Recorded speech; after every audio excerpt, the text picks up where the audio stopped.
Hi friends, मुझे एक subscriber ने पूछा कि अच्छा ट्रेनर बनने के लिए कुछ ज़रूरी चीज़ों के ऊपर मैं लाइट को शेड करूं। मेरी इतनी औकात नहीं है कि मैं ये सब बातें कर सकूं, बट मैं मेरा पॉइंट ऑफ व्यू यहाँ पे डाल रहा हूँ। देखिए, एक ट्रेनर जो होता है ना, उसके पास अलग अलग टाइप के क्लाइंट आते हैं, अलग अलग एज ग्रुप के, अलग अलग रिक्वायरमेंट से। आपको ये समझना है कि आपके जो क्लाइंट है उसकी रिक्वायरमेंट आप पूरी कर पाओ, उसके लिए आपको क्या करना पड़ेगा। आपके पास पैसे वाले क्लाइंट आ सकते हैं, आपके पास यंगस्टर्स आ सकते हैं जिनके कुछ गोल हो, कुछ रियलिस्टिक हो, कुछ अनरियलिस्टिक हो। तो आपको बिना डीमोटिवेट किए उनको आप एक बेटर पर्सन कैसे बना सकते हो, उनको आप वो अपने आप को ज़्यादा खुश महसूस कर सके, वो स्टेट पे कैसे ला सकते हो, ये पूरी चैलेंज उसके ऊपर डिपेंड करती है कि आप अच्छे ट्रेनर कैसे बन सकते हो।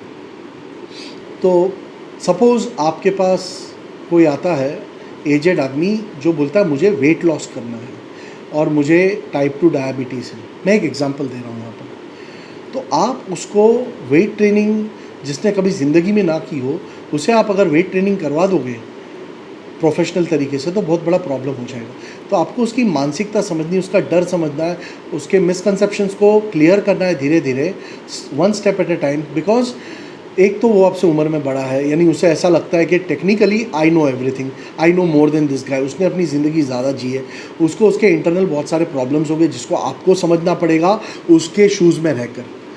तो उसके कंफर्ट लेवल को ज़्यादा तकलीफ़ ना हो, वैसे धीरे धीरे आप उसको गाइड कर कर उसमें रिज़ल्ट लाएंगे, तो वो क्लाइंट आपके पास टिका हुआ रहेगा और उसको काफ़ी अच्छा भी फील होगा। दूसरी बात यह है कि क्लाइंट जो है उसकी कभी कभी अनरियलिस्टिक डिमांड होती है। उसको कभी कभी 1 महीने के अंदर उसको ऋतिक रोशन बनना होता है, 1 महीने में टाइगर श्रॉफ बनना होता है, या जो भी। ये मिसकंसेप्शन को आप तुरंत बोल देंगे कि नहीं, ये नहीं हो सकता। तो ये ना बोलने का जो तरीका है वो बहुत ही ज़्यादा सटल होना चाहिए। इसको आपको बहुत तोड़ करके करना चाहिए।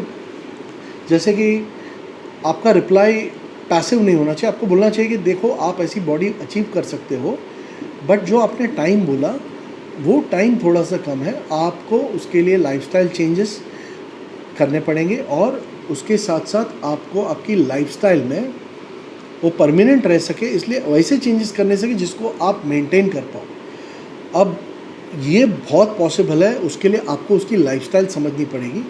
आप कोई इंसान जो रात को काम करता है, उसका नाइट शिफ्ट है, आप उसको नहीं बोल सकते कि आप सुबह उठ करके आपको रोज़ वर्कआउट करना पड़ेगा, आपको रात को सोना पड़ेगा। वो उसकी रोज़ी रोटी कमा करके वो पेमेंट आपको दे रहा है। तो आपको ये समझना है कि आज उसके ऊपर ज़्यादा रिस्पॉन्सिबिलिटीज़ हैं, तो आपको उसको कैसे टैकल करना है जिससे कि वो उसके स्केड्यूल को तोड़े बिना उसको अच्छे रिजल्ट्स आएँ, जो पॉसिबल है। तो आपको आपके हाथ में जो पत्ते हैं, वो पत्तों को देख कर के आपको आपकी बाजी खेलनी है। जनरली ऐसा होता है कि एक ट्रेनर ऐसा समझता है कि जब मैं इसको जैसा बोलूँ वैसा वो फॉलो करेगा।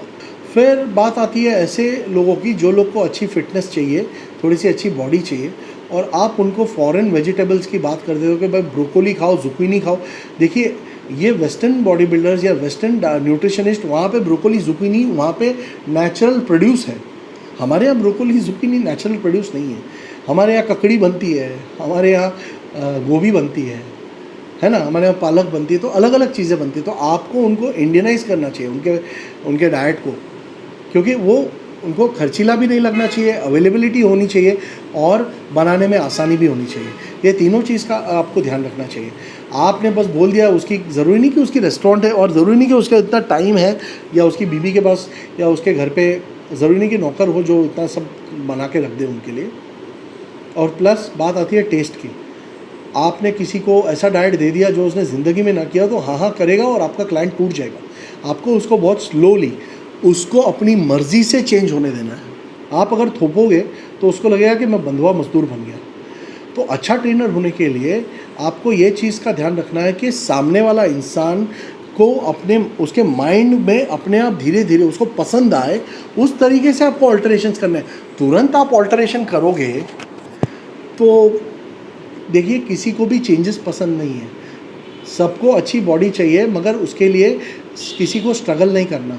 और आप डे 1 से उसके पीछे सब बंदिशें लगा दोगे तो वो आपकी बात में हाँ हाँ करेगा, बट उसकी लाइफ में कभी चेंजेस नहीं आएंगे। तो आपको बहुत ही संभाल करके धीरे धीरे उसकी लाइफ में चेंजेस लाने हैं। तो आपको ये चीज़ समझ में आनी चाहिए कि सबसे पहले अच्छा ट्रेनर बनने के लिए आपको सामने वाले की साइकोलॉजी समझनी पड़ेगी, उसका बिहेवियर पैटर्न समझना पड़ेगा।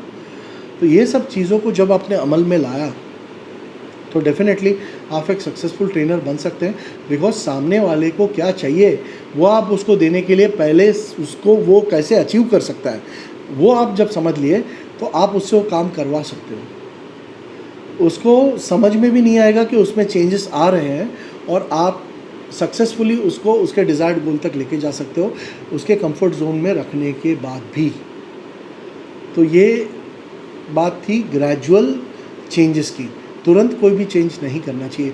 अगर क्लाइंट रेडी है और जोश में है, वो बोलेगा मैं AM/PM वर्कआउट करूँगा, तो 2 दिन के बाद उसने आपका वर्कआउट जब कर लिया वो चलने लायक नहीं रहेगा, बिकॉज उसने आपकी तरह रोज़ वर्कआउट नहीं किया होता। तो आप आपका क्लाइंट लूज़ कर दोगे, 2 दिन के बाद वो गायब हो जाए, बोले सर मैं नहीं आ रहा हूँ, 1 महीने की फ़ीस दे देगा बस, उसके बाद कुछ नहीं, नेक्स्ट मंथ वो जिम बदल लेगा।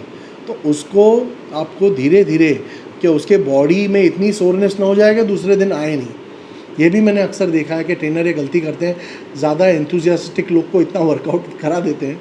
फॉर्म एंड टेक्निक तो डेफिनेटली हर एक ट्रेनर को पता ही होती है। फॉर्म एंड टेक्निक जो है उसके साथ साथ आपको ये भी समझना है कि इसको कोई हिस्ट्री तो नहीं है इंजरी की। जिस बंदे को आप ट्रेन कर रहे हो अगर कोई उसको इंजरी है तो आपको ये समझना भी बहुत ज़रूरी है कि वो इंजरी है तो स्पेशल इंजरी का वर्कआउट रूटीन इसके वो कैसे बिठा के देना है। तो ये सब छोटी छोटी चीज़ें हैं, बेसिकली कॉमन सेंस है। अगर ये कॉमन सेंस आपने अप्लाई की तो डेफिनेटली आप एक सक्सेसफुल ट्रेनर बनोगे। और लॉन्ग टर्म गोल्स रखिए, लॉन्ग टर्म। आपके क्लाइंट लॉन्ग टर्म आपसे एसोसिएट होने चाहिए। शॉर्ट टर्म गोल्स रखेंगे ना तो फिर आपके क्लाइंट आपको लॉन्ग टर्म आप मेंटेन नहीं कर पाओगे। तो क्लाइंट को मेंटेन करने के लिए आपको ये भी समझना है कि मैं इसको किस तरीके से लूँ। क्लाइंट जो होता है, सॉरी ये मैं ओपनली बोल रहा हूँ, वो आपको उसको बकरा नहीं समझना चाहिए कि ये क्लाइंट आया मैंने बकरे को हलाल कर दिया। ये अक्सर लोग ये गलती से कर देते हैं ऐसा, जिसके कारण से उनके क्लाइंट टूट जाते हैं। देखिए जो लोग इतनी फ़ीस भर के आपके पास आते हैं उनको सभी चीज़ के बारे में आइडिया होती है, कुछ हद तक आपसे ज़्यादा, क्योंकि उन्होंने ज़्यादा ज़माना देखा होता है, ज़्यादा बिजनेस किया होता है। वही लोग आज ट्रेनिंग के लिए आएंगे ना, तो उन लोगों को पता होता है कि आप जब कोई डिमांड कर रहे हो तो डिमांड के पीछे का मकसद क्या है उनको सब पता चलता है। तो इसके लिए प्लीज़ आप फोरसाइटेडनेस रखिए। उनको अगर आपने उनका डिज़ायर्ड गोल दे दिया तो डेफिनेटली वो लोग आपको कंटिन्यू करेंगे, बिकॉज सबको कोई ना कोई चाहिए। आज अगर कोई एक पैसे वाले इंसान के पास सब कुछ है तो वो क्यों एक ट्रेनर नहीं रखेगा? वो डेफिनेटली ट्रेनर रखेगा ताकि वो उससे अपना वर्कआउट करा ले।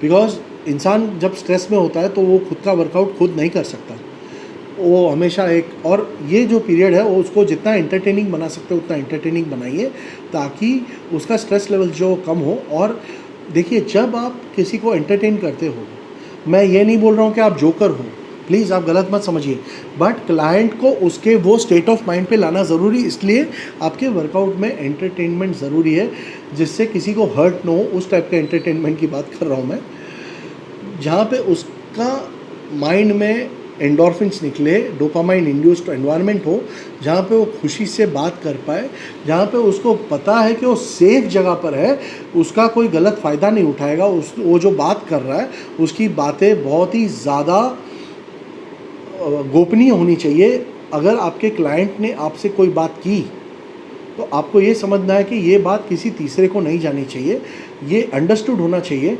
ये है क्लाइंट और ट्रेनर रिलेशनशिप, ये भी आपको समझना ज़रूरी है। क्या है आज के डेट में 21-22 ईयर्स की एज में ट्रेनर बन जाता है। अब ये एज में दुनिया देखी नहीं होती। अब क्लाइंट जो है वो उसको छोटा भाई समझ के या अपना समझ के कुछ बात बोल देता है और ये बक करके सबको बता देता है। इसमें उसका कोई फ़ायदा नहीं है। अगर आपको इससे कोई फ़ायदा होता तो भी मैं सोच सकता हूँ कि आप ये बात करेंगे तो आपको उससे फ़ायदा होगा, बट उसकी पर्सनल चीज़ से आपको कोई फ़ायदा नहीं होगा, फिर भी आप ये सब बात सबको करेंगे तो इसका आपको नेगेटिव इम्पैक्ट आ सकता है। आपका क्लाइंट और जो ट्रेनर का जो कॉन्फिडेंस लेवल है, जो प्राइवेसी जो है वो टूट जाएगी और आपके ऊपर ट्रस्ट नहीं रहेगा। तो आपको ट्रस्ट वर्दी भी बनना है।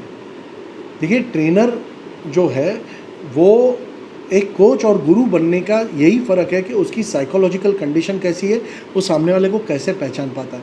गलती हर एक इंसान करता है, मैंने भी गलतियाँ की हैं, आपने भी की हैं, मैंने शायद आपसे ज़्यादा की होंगी। जैसी आप गलती करते हो तो आपको एक्सपीरियंस मिलता है, आपको पता चलता है कि ये करने से मुझे ये रिज़ल्ट आया, तो आगे से मैं ये चीज़ नहीं दोहराऊँगा। बट वही गलती घड़ी घड़ी नहीं करनी चाहिए। एक ही गलती आप घड़ी घड़ी करोगे तो आप कभी इवॉल्व नहीं हो पाओगे, कहीं ना कहीं you start becoming a duffer. दूसरी बात, ब्रॉड माइंडेडनेस रखिए, ये भी समझिए कि आपका ही तरीका वो तरीका नहीं है, हर एक को अलग अलग रूटीन दीजिए। सभी को कंपाउंड मूवमेंट, सभी को आइसोलेटेड मूवमेंट्स, ऐसा नहीं होता। आपको रिक्वायरमेंट देख करके सप्लाई देनी है। आपकी मेन्यू बहुत बड़ी होनी चाहिए, वर्सिटैलिटी होनी चाहिए। आपके वर्कआउट जो हैं, जो आप उनको करवा रहे हो, उसमें एनर्जी भी यूज़ होनी चाहिए और साथ ही साथ वो रिफ़्रेशिंग होने चाहिए। ये सभी चीज़ें अगर आपने कॉम्बिनेशन में दी तो आपका क्लाइंट आपको कभी नहीं छोड़ेगा। दैट्स इट फ्रेंड्स, मैं अपना वीडियो ये बोल करके समाप्त कर रहा हूँ। See you next time, have a nice day.